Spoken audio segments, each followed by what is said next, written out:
Hi guys, today we'll talk about how to fix or how to solve the problem of update on Roblox. To know how to fix or how to solve the problem of update on Roblox app, you should just go to settings.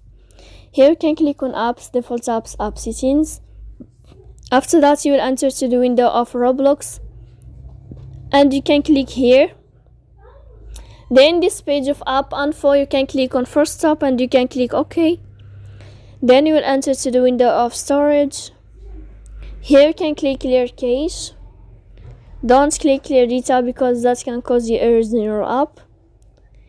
In the end, you can turn off your phone and you can wait a moment to turn on your phone again to fix that problem.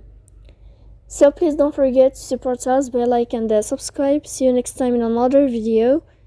And thank you for your attention and your watching. Goodbye.